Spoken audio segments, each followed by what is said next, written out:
Friends, welcome to my channel C2E competition to education. Friends, सबसे पहले आप सभी को बहुत बहुत थैंक यू। आपके इतने अच्छे रिस्पॉन्सेज आए, इतने अच्छे आपने कमेंट्स दिए, इतना सपोर्ट किया हमारे इस इनिशिएटिव को, इसके लिए बहुत बहुत थैंक यू फ्रेंड्स। ऐसे ही अपनी सपोर्ट बना के रखें फ्रेंड्स, इससे हमें बहुत मोटिवेशन मिलती है। चलिए फ्रेंड्स, वीडियो को कंटिन्यू करते हैं। आज इस वीडियो में आपको मैं सारी चीज़ें बताऊंगी कि क्विज कैसे होगा, और साथ में इन्वॉल्वमेंट डे के बारे में भी कुछ डिस्कस करेंगे, जिसके बेसिस पे क्विज में क्वेश्चंस पूछे जाएंगे। तो सबसे पहले फ्रेंड्स, हम लोग क्विज के बारे में देख लेते हैं कि क्विज कैसे कंडक्ट होगा। उसके बाद मैं इन्वॉल्वमेंट डे के बारे में आपको बताऊंगी। तो वीडियो को पूरा देखिएगा फ्रेंड्स, इसको लास्ट तक देखिएगा ताकि सारी चीज़ें आप समझ जाएं, ताकि आपको कोई भी कन्फ्यूजन ना हो। और फ्रेंड्स, इन्वॉल्वमेंट डे से रिलेटेड जो डिटेल्स है वो भी अच्छे से देखिएगा, ताकि आप अच्छा से अच्छा स्कोर कर सकें। तो चलिए इसको कंटिन्यू करते हैं। तो सबसे पहले फ्रेंड्स, क्विज की बात करें तो क्विज जो है वो 5 जून को आपका कंडक्ट किया जाएगा। क्विज में क्वेश्चंस होंगे वो इन्वॉल्वमेंट डे से रिलेटेड ही होंगे। इस वीडियो में आपको जितना मैं एक्सप्लेन करूंगी उसी से मेनली आपसे क्वेश्चंस पूछे जाएंगे। टाइमिंग अभी मैं आपको यहाँ नहीं बता रही, क्योंकि टाइमिंग मैंने एक्चुअली अभी डिसाइड ही नहीं किया है।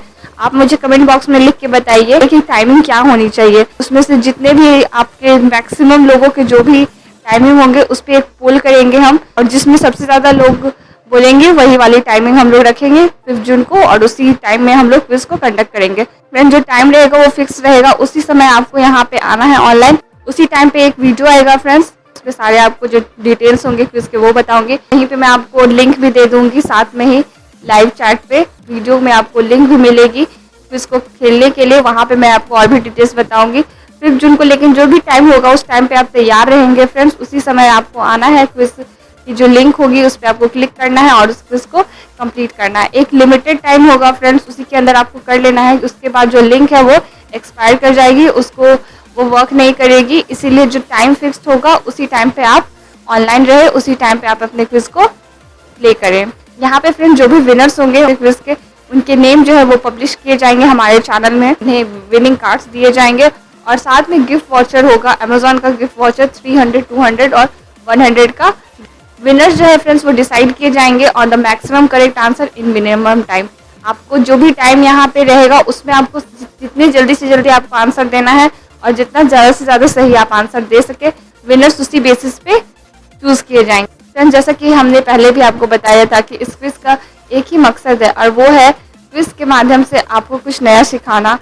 इस इंटरेक्टिव क्विज में मेन आपको फोकस करना है वो कुछ सीखने पे करना है फ्रेंड्स। चलिए फ्रेंड, अब हम लोग स्टार्ट करते हैं, देख लेते हैं इन्वॉल्वमेंट डे के बारे में, जिससे कि आपसे क्वेश्चंस पूछे जाएंगे। इसी साथ में फ्रेंड्स, ये जो इन्वॉल्वमेंट डे का शॉर्ट मैं यहाँ पे कंटेंट लेके आई हूँ, वो आगे भी आपको कहीं भी काम आएगा। कभी भी आप इन्वॉल्वमेंट डे के बारे में कहीं लिखने वाले हों, क्विज दे रहे हैं, या कुछ भी आप जानना भी चाहते हैं, तो ये बहुत ही शॉर्ट और बहुत बहुत समरी टाइप का मैं ये पूरा कंटेंट मैंने तैयार किया है। तो चलिए फ्रेंड्स, स्टार्ट करते हैं। वर्ल्ड इन्वायरमेंट डे हर साल 5 जून को सेलिब्रेट किया जाता है।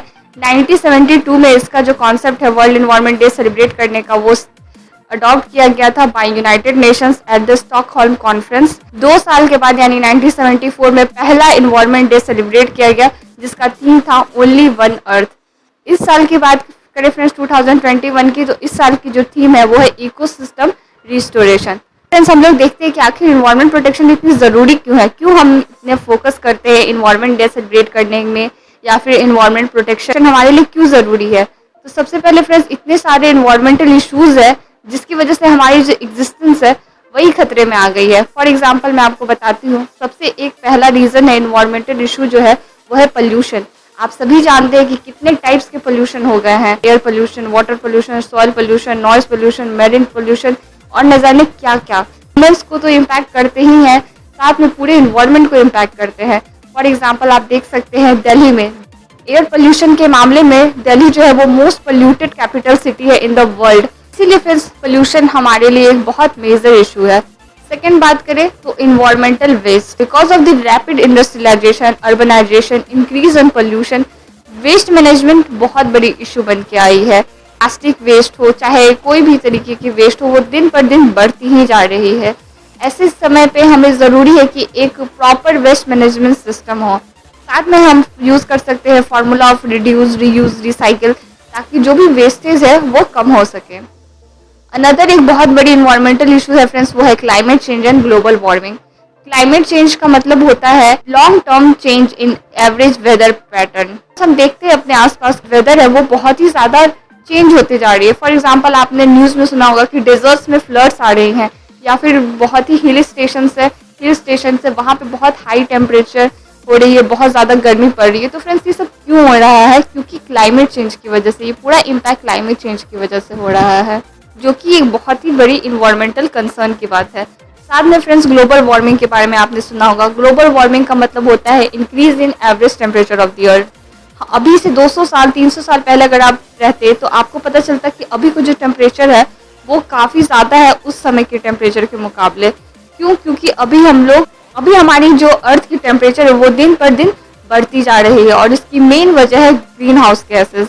बहुत सारी ग्रीन हाउस गैसेज है, उसमें जो मेजर ग्रीन हाउस गैसेज है वो है कार्बन डाइऑक्साइड, मीथेन। इनकी वजह से जो अर्थ की टेम्परेचर है वो दिन पर दिन बढ़ती जा रही है। इसलिए आपने सुना होगा कि कि बहुत सारे जो कंट्रीज है वो कार्बन डाइऑक्साइड इमिशन को कंट्रोल करने पे ध्यान दे रहे हैं। एक रिपोर्ट पब्लिश हुई थी friends, state of the global climate 2020। इस रिपोर्ट के अकॉर्डिंग 2020 जो था वो one of the third warmest year था ऑन रिकॉर्ड। इसके साथ ही 2011 से 2020 का जो डिकेड था वो वार्मेस्ट रिकॉर्ड, वो अभी तक के रिकॉर्ड में सबसे वार्मेस्ट डिकेड था। यानी ये पूरे 10 साल अभी तक के अर्थ में सबसे ज़्यादा गर्म साल रहे हैं। इसके अलावा कोविड-19 पेंडेमिक हमने देखा, या फिर जो एडवर्स वेदर इवेंट्स है, ये सब अगर हम लोग जोड़ दें तो इसकी वजह से मिलियंस लोगों को इम्पैक्ट हुआ है। और जो इम्पैक्ट होता है फ्रेंड्स वो हमारे लाइफ के हर एस्पेक्ट्स पे होता है। Let it be economic, social, cultural, हर तरीके से हम पे इम्पैक्ट पड़ता है फ्रेंड्स। नेक्स्ट इन्वायरमेंटल इशू जो है फ्रेंड्स वो है डिप्लेशन ऑफ नेचुरल रिसोर्सेज। क्योंकि पॉपुलेशन बढ़ रही है, डिमांड्स बढ़ रही है, तो हम और भी ज़्यादा नेचुरल रिसोर्सेज को यूज़ कर रहे हैं। हम लोग एक्चुअली ओवर यूज़ कर रहे हैं, like fossil fuels, forest deforestation हो रहा है friends at the large scale, ताकि जो डिमांड्स है वो फुलफिल की जा सके।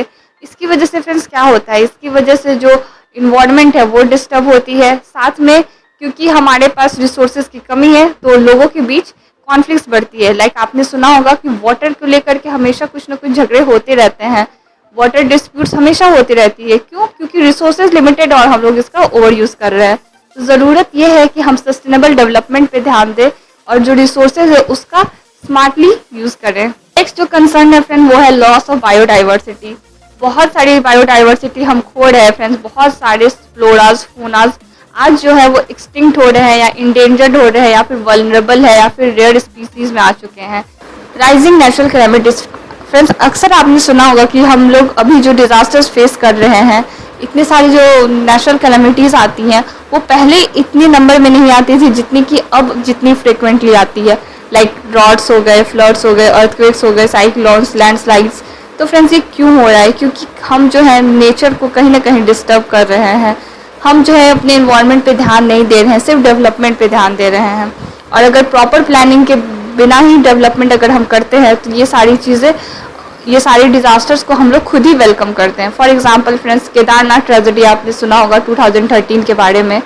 रिसेंट एग्जाम्पल में फ्रेंड्स बहुत सारी चीज़ें हुई हैं, लाइक साइक्लोन्स। अभी हाल में 2 साइक्लोन्स हमने फेस किया, साइक्लोन ताउते, यास।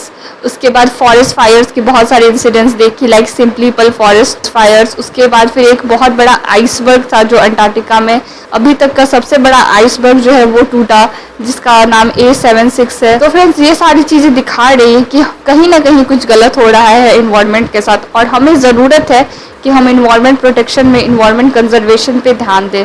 तो फ्रेंड्स अभी तक क्या क्या इनिशिएटिव्स ली गई हैं वो हम लोग देख लेते हैं। तो ग्लोबल लेवल पे फ्रेंड्स धीरे धीरे लोगों को समझ में आया कि कुछ इनिशिएटिव्स लेने की ज़रूरत है। तो इसके लिए कुछ समिट्स हुए, कुछ एग्रीमेंट्स हुए। लाइक 1992 में रियो अर्थ समिट हुआ, क्योटो प्रोटोकॉल 1997 में हुआ, पेरिस एग्रीमेंट 2015 में हुआ। इसके अलावा 17 सस्टेनेबल डेवलपमेंट गोल्स अडॉप्ट किए गए। ये सारी ग्लोबल इनिशिएटिव्स है फ्रेंड्स। इंडिया में भी बात करें फ्रेंड्स तो हमारे कॉन्स्टिट्यूशन में भी इन्वायरमेंट प्रोटेक्शन को लेकर के आर्टिकल्स दिए गए हैं। For example fundamental duty article 51A sub clause G में आपको मिलेगा। इसके अलावा directive principle of state policy में आपको मिलेगा अंडर आर्टिकल 48A। तो ये सारी फ्रेंड्स कॉन्स्टिट्यूशन में भी हमारी दी गई हैं। इसके अलावा हमने बहुत सारे एक्ट्स बनाए हैं, like wild life protection act 1972, forest conservation act 1980, air prosecution and control of pollution act 1981। साथ में हमने नेशनल ग्रीन ट्रिब्यूनल इस्टेब्लिश किया है, बहुत सारे कैंपेन चलाए हैं, फॉर एग्जांपल प्रोजेक्ट टाइगर। तो ये सारी चीज़ें हमने की हैं। इसके अलावा बहुत सारे मूवमेंट्स भी हमने देखे हैं, हमारे लोगों ने किए हैं इन्वायरमेंट प्रोटेक्शन को लेकर के, लाइक फेमस चिपको मूवमेंट 1973 में, नर्मदा बचाओ आंदोलन, साइलेंट वैली मूवमेंट। तो ये सारी चीज़ें हम करते आ रहे हैं फ्रेंड्स। इसके साथ ही फ्रेंड्स एक बहुत बड़ा इनिशिएटिव इंडिया ने लिया, इंटरनेशनल सोलर अलायंस स्टार्ट करके, कि प्रमोट करता है सोलर एनर्जी को। Friends solar energy, wind energy, ये सब जो रिन्यूएबल एनर्जीज है फ्रेंड्स। और अभी हाल में ही तेलंगाना में इंडिया का biggest floating solar power plant establish किया जा रहा है। फ्रेंड्स ये थी नेशनल लेवल पे, ग्लोबल लेवल पे कुछ इनिशिएटिव्स, बट हम भी बहुत सारे इनिशिएटिव्स ले सकते हैं इंडिविजुअल लेवल पे और लोकल लेवल पे, जिससे कि इन्वायरमेंटल प्रोटेक्शन को और भी ज़्यादा प्रमोशन मिले। तो हम लोग क्या कर सकते हैं, हम लोग अडॉप्ट कर सकते हैं renewable sources of energy like solar, wind, biomass energy. हम लोग फोकस कर सकते हैं ग्रीन और इको फ्रेंडली अल्टरनेटिव्स पे, लाइक हम लोग प्लास्टिक जो यूज़ है वो कम कर सकते हैं या उसको बिल्कुल ख़त्म कर सकते हैं। उसके बदले हम लोग पेपर बैग्स यूज़ कर सकते हैं या फिर क्लॉथ बैग्स यूज़ कर सकते हैं। हमें बस ज़रूरत है थोड़ी अवेयरनेस की, थोड़ी अवेयर होने की। एक कलेक्टिव इंडिविजुअल एफर्ट से हम लोग बहुत सारे चेंजेस ला सकते हैं, लोकल लेवल पर, नेशनल लेवल पर और ग्लोबल लेवल पे भी। So friends be aware and be eco friendly. इसी मैसेज के साथ एनवायरनमेंट डे के बारे में जितनी चीज़ें थी वो मैंने आपको बता दी। एक छोटी सी समरी टाइप की सारी चीज़ें मैंने एक साथ बताने की आपको कोशिश की है। इसी सब से आपसे क्वेश्चंस पूछे जाएंगे क्विज में, और ये जो कंटेंट है वो आपको हर जगह काम आएगी।